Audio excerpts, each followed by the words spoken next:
Şah İsmayıl Xətainin həyatı və yaradıcılıq yolu.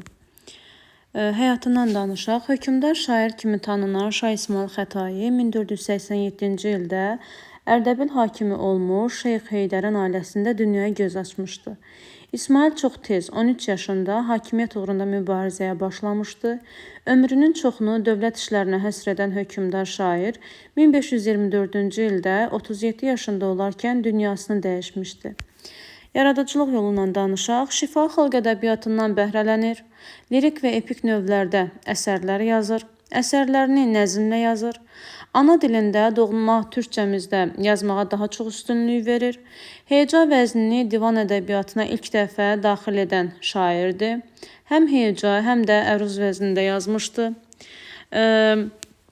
Heca vəzinli şeirləri qoşma, gəraylı, bayatı janrlarındadır.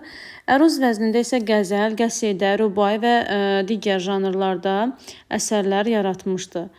Ədəbi irsinə ana dilində yaratdığı divanı, nəsihətnaməsi və dəhnamə adlı məsnəvləri ilə daxil olmuşdu. Ədəbi irsin, daha doğrusu bu 3 dənə divan, nəsihətnamə və dəhnamə adlı məsnəvləri daxildir onun ədəbi irsinə. Lirik şeirləri müxtəlif mövzulardadır. Birinci mövzu nədir? Səfəvi qızılbaş görüşlərinin təbliği. İkinci mövzu sufi görüşlərini ifadə edən şeirlər.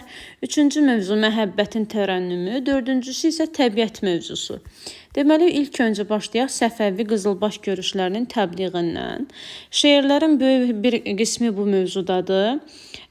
Şeirlərinin böyük bir qismi bu mövzudadır. Birliyə və əqidə yolunda sadiq olmağa çağırış bu əsərlərdə önəmli yer tutur. Həmin əsərlərdə ifadə olunan fikirlər bir çox hallarda şairin sufi görüşləri ilə qovuşur. Və sufi görüşlərini ifadə edən şeirlər dərin humanizm, insana böyük məhəbbət və yüksək dəyər öz əksini tapır. Şairə görə insanın mənəvi aləmi, saf əqidəsi möhkəm olmalıdır. Sufi məhz bu yolu tutmalıdır.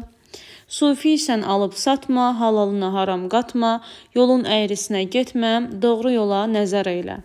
Şairin şeirlərində sufi görüşlərlə yanaşı hürufi görüşlər də əks olunmuşdur. Məhəbbətin tərənnümündə isə şairin fikrincə həqiqi məhəbbət insanı kamilləşdirir, nəcib, xeyirxah və saf əxlaq sahibi edir. Saf, ülvi eşq Allahın lütf etdiyi qiymətli nemət kimi dəyərləndirilməlidir. Şairə görə məhəbbətə biganə olan haqqı da unudar. Bu qəbildən şeirlərdə lirik qəhrəman son dərəcə səmimidir, sevgilisinin cövr cəfasını lütf etdiyi ehsan kimi qəbul edir. Ey könül, hicran qəmindən çox şikayət qılma kim, aşiqə cövr cəfası lütf ilə ehsandır. Deməli, daha sonraki isə təbiət mövzusudur. Belə şeirlərdə daha çox baharın gəlişi öz əksini tapır. İlk yaz günlərində təbiətdə baş verən canlanma, bahar yağışının cahana bəxş etdiyi təzəlik və təravət, insanda sevinc və fərəh hissinin baş qaldırması bu əsərlərdə elə ustalıqla təsvir edilir ki, oxucu hədsiz zövq alır, təəssüratını bölüşmək istəyir. Bahar oldu ki, aləm gülşən oldu. Gözün aç, gör cahan nə rövşən oldu.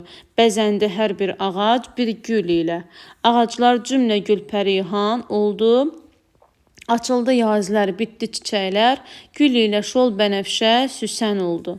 Deməli, təbiət mövzusunda, qədim və orta dövrdə təbiət mövzusunda yazanlardan İsmayıl İbn Yəssar, Musa Şəhavət, Əbül Abbas Əl-Əma, Qətran Təbrizi, Həbibi, Dirili Qurbani, Nəsimi və Şah İsmayıl Xətai də yazmışdı. Nəsihətnamə məsnəvisi iri həcmli əsərində sufi qızılbaş ideyalarının təbliğinə geniş yer verilmişdi. Sufi görüşlərindən çıxış edən şairə görə kainatda onların hamısını Allah yaratmış və bunlar ona məxsusdur. Bütün varlıqlar ondan qopub ayrılan zərrələrdir. Bu zərrələr Allaha o halda qovuşa bilər ki, ən yüksək ali məqama, eşqə çatmış olsun. Əsərdə dünya görmüş, zəngin həyat təcrübəsi olan el ağsaqqalının, humanist bir hökmdarın müdrik nəsihətləri eşidilir.